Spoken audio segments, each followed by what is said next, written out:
Do'stlar, bu o'sha Toshkentdan keltirilgan arilarni ikkinchi yashigi. U tomonga o'tib olay.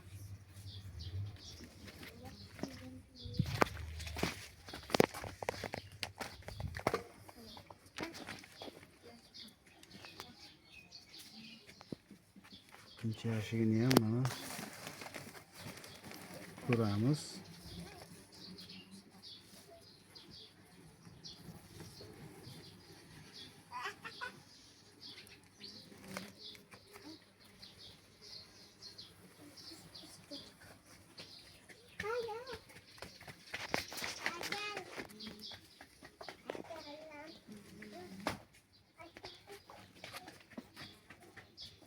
Mana do'stlar, gulchanglari bilan, ovqati bilan turibdi. Bu ramkada hali urug' ko'rinmadi. Ona ham bunda yo'q.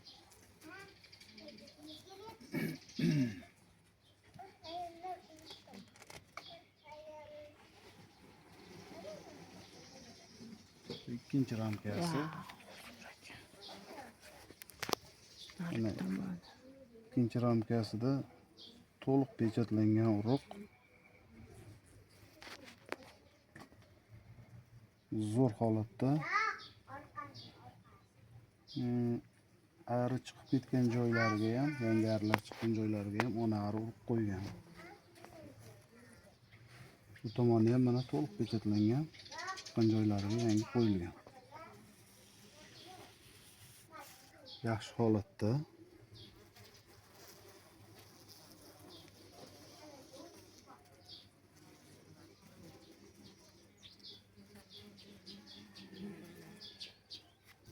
Bu oilamizning onasi adashmasam Buckfast edi.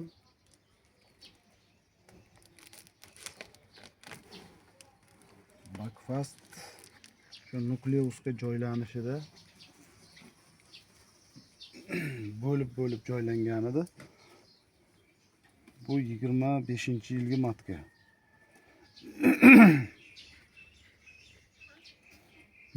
Ko'rinmadi. Sapsariq bo'lib ko'rinish kerak edi. Ikkinchida o'tib ketdi. Narigi ramkada bo'lsa kerak. Ko'ramiz. Mana. Yo, bu mana. O'sha bo'linganda bunga karnika bergan ekanman.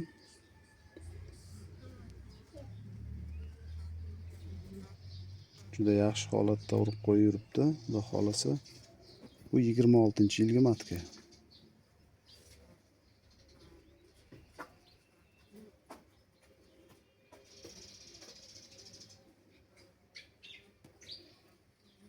Bularda ham mana ovqati qolmagan. Bugun yaxshilab ovqatlantirsak, yana urib qo'yishda ajoyib bo'lib davom etadi, xudo xolasa. Shu holatda 3-oilamiz.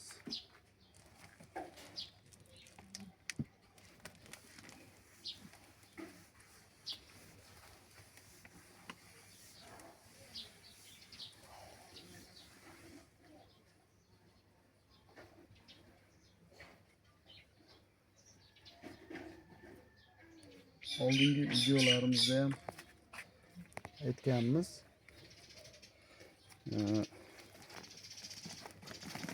Bu hozir shoshilinchda joylangani uchun mana bu chekka tomoniga joylaganmiz. Keyin bu atrofda bularga hujum qiladigan katta oilalar ham yo'qligi sababli chekkada tursa ham bo'laveradi. Lekin agar atrofingizda kuchli oilalar bo'lsa, qo'shnilarniki yoki boshqalarniki, iloji boricha arilarni litovni to'g'risiga joylab atayotgan. Ikkita tomonidan to'siq berib qo'yganingiz maqsadga muvofiq bo'ladi. Chunki hujumni, napatni oldini olgan bo'lasiz shunda.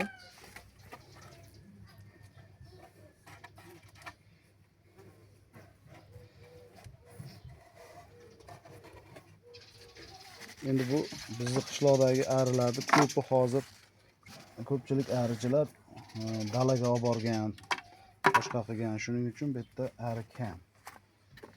Hujum qiladigan ari yo'qligi sababli chekkada qoldiramiz biz.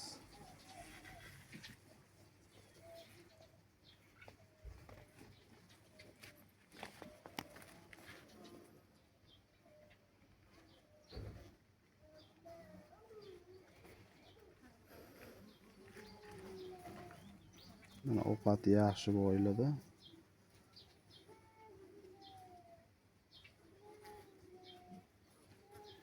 Cho'tki holatda.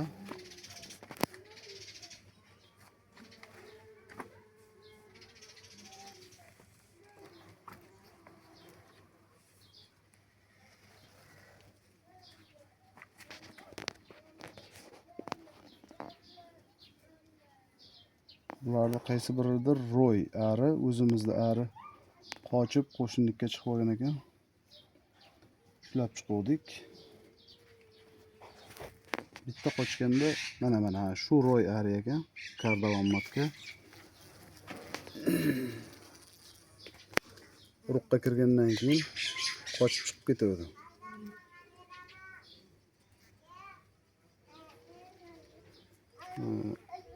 Yana bitta narsa qiziq joyi, onalik ikkita bo'lib qolmagan.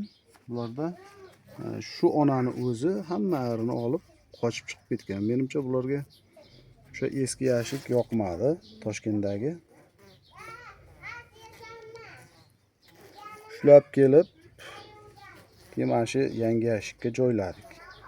Endi xudo xolasa urib qo'yib yuribdi.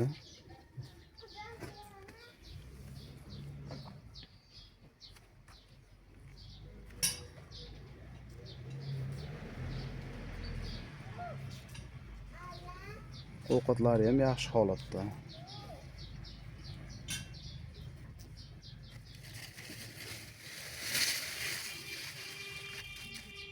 Mana urug'lari bor. Urib qo'yibdi ekan yaxshi. Ko'rinadimi yo'qmi? Juda salqin havo.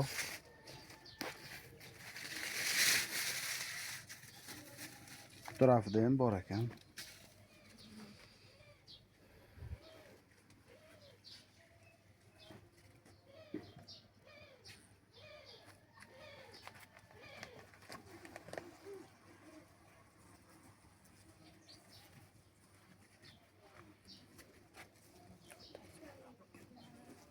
Asalni olishganda qoshiqda shunaqa tushishgan. Endi sekin mana arilarni o'zi to'g'rilab olishyapti ramkani. Mana shuni asalni qoshiqda olishgan ekan.